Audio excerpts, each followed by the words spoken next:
जी हाँ, हम आपको बताते चले कि खड़ेश्वरी साईं मंदिर बड़हलगंज गोरखपुर में मानव शिक्षा सेवा संस्थान के द्वारा आयोजित सामूहिक विवाह के कार्यक्रम में पहुंचे कैबिनेट मंत्री व पंचायती राज्य मंत्री ओम प्रकाश राजभर नवदंपति को आशीर्वाद देते हुए उनके उज्जवल भविष्य की कामना की। इस दौरान 63 नवजोड़ों का विवाह पूरे विधि विधान के साथ संपन्न हुआ, जिसमें हिंदू मुस्लिम सभी जोड़े शामिल रहे हैं। इस दौरान कार्यक्रम के आयोजक आलोक गुप्ता ने बताया कि 2024 से हम सामूहिक विवाह का आयोजन करते आ रहे हैं। 21 जोड़ियां का विवाह हमारी टीम के द्वारा हर महीने संपन्न होता रहा है, लेकिन पिछले 3 महीने से किसी कारणवश विवाह आयोजन नहीं हो पाया था, इसलिए हमने अपने कमी को पूरा करते हुए 3 महीने के अंतराल में नवंबर माह में 63 जोड़ों का विवाह संपन्न कराया और इस दौरान दाम्पत्य जीवन में उपयोग होने वाले सभी सामानों को नवदंपतियों को उपहार स्वरूप दिया गया। इस दौरान कैबिनेट मंत्री ने सभी नवदंपतियों पर फूल बरसाकर उन्हें नए जीवन की मंगल कामना की। उन्होंने कहा कि उत्तर प्रदेश सरकार सामूहिक विवाह का आयोजन समय समय पर करती रहती है। पहले एक जोड़ के लिए 50,000 अनुदान सरकार की तरफ से मिलता था, लेकिन हमने कैबिनेट में प्रस्ताव रखा था कि इस महंगाई के समय में 50,000 में कुछ होने वाला नहीं है और मेरे प्रस्ताव को सरकार ने सहमति प्रदान करते हुए इसको बढ़ाकर अब 1 लाख कर दिया है। 15 लाख परिवार को चिन्हित किया जा चुका है। अप्रैल माह में आयुष्मान राशन कार्ड, निःशुल्क शिक्षा सहित तमाम सुविधाएं उन्हें सरकार की तरफ से मिलेगा। बिहार चुनाव को लेकर उन्होंने कहा कि जो लोग ईवीएम पर ठीकरा फोड़ रहे हैं उनको अपने विधायक की पद इस्तीफा दे देना चाहिए, क्यों पद पर बने हुए हैं। इस दौरान कार्यक्रम के आयोजक आलोक गुप्ता और उनके पुत्र शिखर गुप्ता को धन्यवाद देते हुए कहा कि इस तरह का कार्य सभी को आगे बढ़कर करना चाहिए। मैं उनकी पूरी टीम को इस कार्य के लिए धन्यवाद देता हूं और ये लोग जब हमारे पास आए थे कि आप इस कार्यक्रम में शामिल हो जाए, मैंने इस सामूहिक कार्यक्रम को देखते हुए तत्काल अपनी हामी भर दी और जिस तरीके से आज इन्होंने सफल आयोजन किया है, मेरा आशीर्वाद है कि आगे भी अपने लक्ष्य को इसी तरीके से पूरा करते रहे। इस मौके पर कैबिनेट मंत्री ओम प्रकाश राजभर के पुत्र सुभाषपा के राष्ट्रीय महासचिव डॉक्टर अरविंद राजभर और पूनम गुप्ता, नीलम देवी, प्रिया गुप्ता, अनीता यादव, नीरज गुप्ता, पंकज यादव, अभिषेक राय, गोरखपुर, देवरिया, महाराजगंज सहित आसपास के जिलों के तमाम जिला अध्यक्ष और पदाधिकारी मौजूद रहे। काम तो शेखर गुप्ता जी के द्वारा और इनके पिता आलोक गुप्ता जी के द्वारा जो ये सामूहिक विवाह का कार्यक्रम चलाया जा रहा है, हमने गीता में पढ़ा है, गरीबों की सेवा ईश्वर से बड़ी सेवा है। और लोगों के सहयोग से इतना बड़ा काम करना और सबसे बड़ी बात कि जोड़े को खोजना एक चुनौतीपूर्ण काम होता है, एक दूसरे से मिलाने का। उस काम को शेखर जी के द्वारा, इनकी पूरी टीम के द्वारा, इनके पिता आलोक जी हैं, उनके द्वारा, उनकी पूरी टीम के द्वारा जो किया जा रहा है, जितनी भी प्रशंसा किया जाए वो कम है। जो काम सरकार कर रही है उससे भी आगे बढ़ कर के ये लोग काम कर रहे हैं। इसके लिए तो भाई हम सरकार की तरफ से भी धन्यवाद देते हैं इन लोगों को। सर, चिल्लू पार से आपका पुराना नाता, राजनीतिक नाता पुराना है। मंत्री बनने के बाद में आपका आगमन क्या संदेश देगा? देखिए, हम प्रदेश की जनता से यही कहेंगे कि वर्तमान समय में SIR का कार्यक्रम चल रहा है, उसमें लोग बढ़ चढ़ के अपना हिस्सा लें और जो अनर्गल विपक्ष की तरफ से बयानबाजी हो रही है उस पे ध्यान न दें, अपने काम में लगें। सरकार की स्पष्ट नीति है कि सबका साथ, सबका विश्वास, सबका सहयोग, यहाँ भेदभाव नहीं है। जो योजनाएं केंद्र की बन रही हैं चाहे प्रदेश की बन रही हैं, केंद्र की योजना 140 करोड़ लोगों को ध्यान में रखकर बनाई जा रही है, प्रदेश की योजना 25 करोड़ लोगों को ध्यान में रख करके बनाई जा रही है और लोगों तक पहुंचाई जा रही है। सबसे बड़ी चीज़ ये है कि योजनाएं वहां तक पहुंचाई जा रही हैं। तो जैसा कि आपने SIR की बात किया, बिहार चुनाव में सारे जातीय समीकरणों को तोड़ते हुए और पार्टियां, आज आपकी पार्टी ने एक बड़ा नया रिकॉर्ड बना दिया। ऐसे में 2027 के चुनाव को लेकर के क्या कहना है? देखिए, 2027 की बात तो दूर की है, 2047 तक विपक्ष अभी इसी तरह बाजा बजाते रहे। 2047 के बाद तो फिर सोचे सरकार बनाने के लिए। सर, इस मानव शिक्षा संस्थान के द्वारा जो पुलिस काम किया जा रहा है, आपके जो है आपके द्वारा किस प्रकार का जो है सहयोग इनको दिया जा रहा है सर? देखिए, हमारे तरफ से जिस तरह का सहयोग शेखर जी के द्वारा और इनके पिता आलोक जी के द्वारा जो भी सहयोग के लिए की तरफ से ऑफर होगा, पूरी तरह से हम लोग तत्पर हैं। तो पंडित दीनदयाल उपाध्याय ने कहा कि जो निचली पायदान पे खड़ा है उसके तक योजना पहुँचे, अब ना वो सामाजिक न्याय की बात होगी। आज उठा करके पूरे गोरखपुर में उठा के देखिए क्या स्थिति है।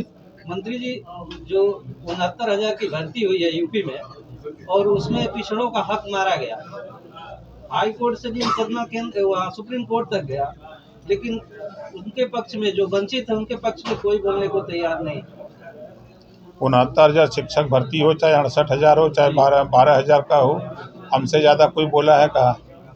हम तो उसको अंतिम रूप पर मुख्यमंत्री से 4 बार मिलकर के फैसला कराने जा रहे थे, लेकिन जब राजनीति होने लगती है, आप बताओ कि सपा की टोपी लगा करके धरना देंगे, ऐसे मिलेगा लाभ आपको? आप अगर लाभार्थी हो तो आपको अपनी टीम, जो भी जितने लोग शिक्षक भर्ती में लोग थे आंदोलित, तो उनको तो वो किसी पार्टी का नहीं ना बनना चाहिए। नहीं, पार्टी का नहीं होना चाहिए, तो लाभार्थी। महाधिवक्ता से बात हुई, मुख्यमंत्री से बात हुई, एक टीम मिली हमसे, हमने मुख्यमंत्री से बात की, उन्होंने कहा कि जितने लोग हाई कोर्ट में रिट दाखिल किए हैं सबसे बात कर लो और बात करा दो, और जैसे भी लोग राजी हो हम तैयार हैं। ज्यों बात एक दौर की बात हुई, बात फाइनल स्टेज पहुंची, तब से दूसरा जाके फिर पटिशन दाखिल कर दे रहा है। जब पता किया गया कि है कौन, तो कहें समाजवादी पार्टी का है। वही लोग कहने लगे जो हमसे समझौते की बात कह रहे थे। तो अब आप बताओ सरकार क्या करे, कि हम क्या करें? इसमें वही समाजवादी पार्टी देखिए भाई, अगर आप धरना दे रहे हो और टोपी लगा लो, हम ही जैसे हैं, हम ही पत्रकार आयोग गठन कराने के नाम पर, जैसे हमारी पार्टी का अपना है भाई कि पत्रकार आयोग का भी गठन हो, अब हम लगा लें टोपी सपा का, तो कोई मानी कि पत्रकार आयोग गठन पर ही बैठल हुआ? तो वही हाल वहाँ हुआ, उसको राजनीति का रंग चढ़ा दिया लोगों ने, और रंग चढ़ा करके उसको गर्त में डाल दिया। सब चुनावी वोटिंग को लेकर के अखिलेश यादव जी ने कहा कि मैं 80 सीटें पा जाऊंगा, उसके बाद भी मुझे ईवीएम पर भरोसा नहीं है। तो जीते हुए सांसद है ना, पहले तो उनको रिजाइन दे देना चाहिए। जीत जाते हैं तब ईवीएम पर भरोसा, हार जाते हैं तो ईवीएम पर भरोसा नहीं, यही ना है। उनके जितने सांसद हैं वो पहले रिजाइन दें। कर्नाटक में सरकार कांग्रेस की है, पहले वो रिजाइन दें।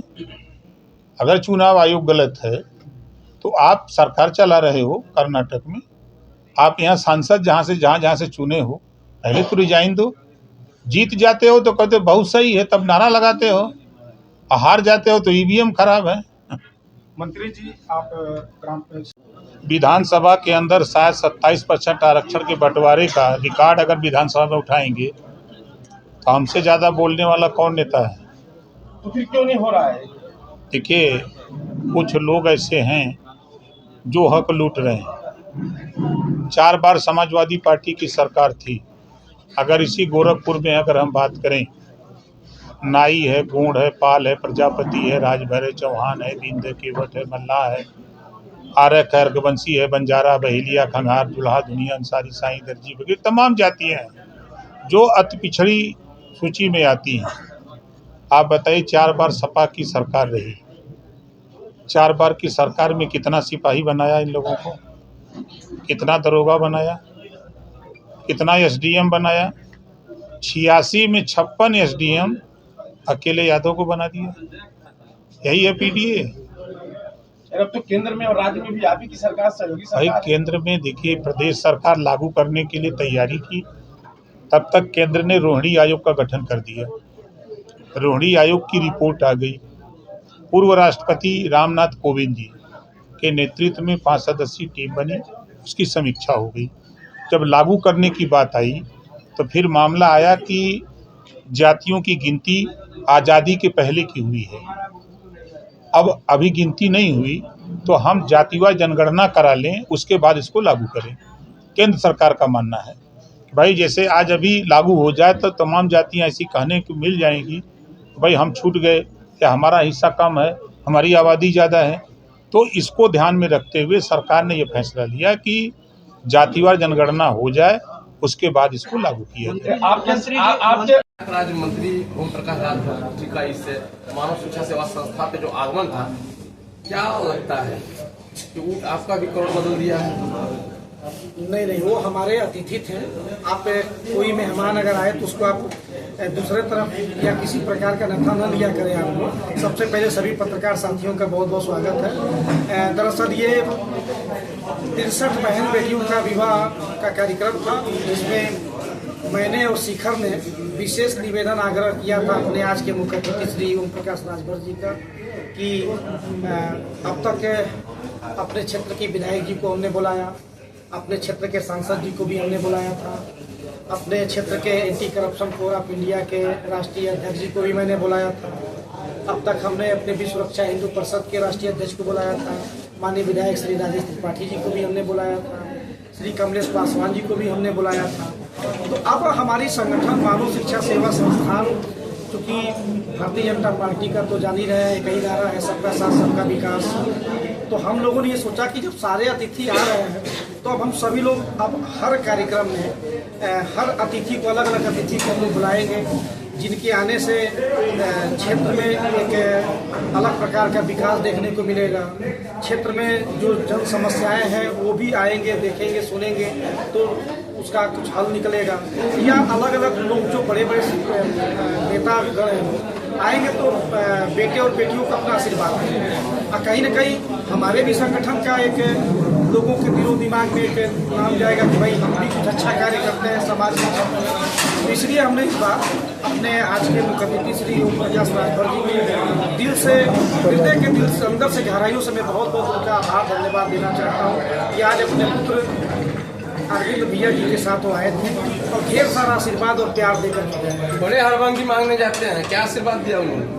कहा है कि आप एक अच्छा और नेक काम कर रहे हैं, इसी तरीके से अच्छा और नेक काम करते रहिए। मेरे लायक कोई जरूरत समझिएगा क्षेत्र में या किसी की मदद करने के लिए तो निसंदेह मुझे याद करिएगा, हम आपकी मदद करेंगे। आप अतिथि के रूप में कह रहे हैं, लेकिन राजनीतिक गलियारे में उनकी चर्चाएं, आगमन से चर्चाएं तेज हो गई हैं आपको शिखर जी को लेकर। नहीं, आप देखिए बड़े लोग जब आते हैं तो बड़ी बड़ी बातें तो होंगी ही होंगी, लेकिन अगर राजनीतिक रूप से अगर आप देखना चाहेंगे तो मैं भी बता दूं कि शिखर अभी ऐसा उसका उम्र नहीं है कि जो अभी वो राजनीति कर सके। अभी तो 19 साल का लड़का है, अभी उसको राजनीति करने के लिए कम से कम 21 वर्ष चाहिए, जो मुझे लगता है 2027 भी बीत जाएगा उसके लिए। तो ऐसा कोई चीज़ नहीं है, बस ये है कि बड़े लोगों का आशीर्वाद। और ख़ासतौर से जब हम पार्टी से जुड़े हैं, भारतीय जनता पार्टी से जुड़े हुए हैं, तो भारतीय जनता पार्टी से जुड़े हुए जितने भी संगठन हैं, जितने भी दल हैं या जितने भी लोग हैं, सबको बुलाना मेरा कर्तव्य है और सबका आशीर्वाद लेना मेरा कर्तव्य। इन 11 महीनों में अब तक अगर एक ग्रैंड टोटल की बात की जाए सब बेटियों के सामूहिक विवाह की, तो लगभग एक अनुमान आपका कितना होगा कि लगभग कितने बेटियों की अपने साथ यहाँ से? जनवरी से लेकर के और अब तक ये नवंबर का महीना, यानी कि 11 महीना तो इस साल में हुआ। अब पिछले साल 21 फरवरी को हमने कराया था, फरवरी में 21 फरवरी को 21 तो अगर उसको जोड़ दिया जाए तो 12 महीने लगातार हो गए। तो 12 बार से लगातार जो है 21 बहन बेटियों का शादी हम लोग करा रहे हैं। क्योंकि इस बार 63, मैंने अपने संबोधन में बोला कि इस बार 63 क्यों, क्योंकि पिछले 3 महीने से लगातार हम शादी नहीं करा पा रहे थे इन्हीं कारणों से। तो अब वो सारी परेशानियां मेरी लगभग दूर हो गई हैं। तो अब वो जो बकाया था, जिन लोगों का लिस्ट में पहले से नाम था, उन लोगों को आज बुलाया गया और 63 जोड़ों को पेश करके उनका घर बसाया गया, उनको विदा किया। ठंडक ने दस्तक दे दिया था, 63 बेटियों का शादी आपने किया है, आयोजन कितना सफल पा रहे हैं जी? ये आयोजन को कितना सफल पा रहे हैं? बहुत सफल था। आप देखे होंगे कि कम से कम 5000 से ऊपर की भीड़ थी। तो अब इतनी बड़े पैमाने पे भीड़, उसके बाद लोगों के लिए भोजन की व्यवस्था और अच्छे तरीके से लोगों ने भरपेट भोजन का भी आनंद लिया। पूरी सब्जी बनवाया था, लेकिन काफ़ी स्वादिष्ट बना था। आप लोग भी भोजन ले लीजिएगा। ये है कि काफ़ी सपोर्ट मिला है जनता का, खासतौर से हमारी माताओं बहनों का जो हमसे जुड़े हुए हैं, और उन जोड़ों का भी जिन्होंने सुबह से आकर के बैठी। तो थोड़ा सा लेट हुआ अतिथि को आने में हमारे, लेकिन फिर भी जो है कि काफ़ी अच्छा रहा, बहुत सफल रहा। करीब 1 वर्ष हो गया आपको ये कार्यक्रम कराते हुए। इस समयांतराल में किन चुनौतियों का सामना करना पड़ा और वो कौन सी चुनौतियां थी जो 3 महीने बाद आपने किया? देखिए, चुनौतियों का सामना तो कुछ विशेष नहीं करना पड़ा है। हाँ, बीच में 2-3 मौके ऐसे थे जो बिना लगन की हमने शादी कराई। तो कुछ लोगों का ये कहना था कि बिना लगन का शादी कैसे कराएं, और वो भी आप हिंदू संगठन से भी जुड़े हुए हैं, यानी कि बेटा हमारा विश्व सुरक्षा हिंदू पर सनातन धर्म में आप बिना लगन का शादी कैसे आप कराएं। तो कुछ लोगों का ये सवाल था, पर मेरा जवाब सिर्फ ये था कि मंदिर में शादी कभी भी कराई जा सकती है, कोर्ट में शादी कभी भी कराई जा सकती है। तो इन सारी चीज़ को देखते हुए भाई हमारा तो साईं दरबार है, यहाँ तो साईं बाबा के दरबार में सभी देवी देवताओं का वास है। प्रभु श्री राम भी हैं, हनुमान जी भी हैं, राधे कृष्ण भगवान भी हैं, विश्वकर्मा भगवान भी हैं, साईं बाबा खुद हैं, शिव माता पार्वती जी देवताओं का वास है। आइए इस जगह पे अगर हम भगवान को, ऊपर वाले को साक्षी मान करके किसी का घर बसा दे तो गलत नहीं है। तो इस तरीके का सामना करना पड़ा था कि कुछ लोगों ने कहा कि बिना लगन का शादी की, पर मेरा मानना था कि मंदिर मस्जिद या कोर्ट वगैरह में शादी कभी भी होती तो हम भी कभी भी करा सकते हैं। घर बसाना गलत तो है नहीं, तो हमने काम करा। यही चुनौतियाँ रही जी प्रबंधक जी, अब फिलहाल तो यही चुनौती। प्रबंधक जी धन्यवाद। तीसरे जोड़े में कुछ मुस्लिम जोड़े भी थे, तो उनकी शादी किस रिवाज से हुई है? आज एक जोड़ा था मुस्लिम परिवार का, और एक जोड़ा जब दूसरी बार जब शादी कराए थे जनवरी के महीने में, उस समय भी एक जोड़ा था। यानी कि 12 बार लगातार में अब तक 2 मुस्लिम जोड़े का शादी, मतलब यूँ कहिए कि निकाह कराया गया, और बाकी तो सभी लोग आपके सामने था।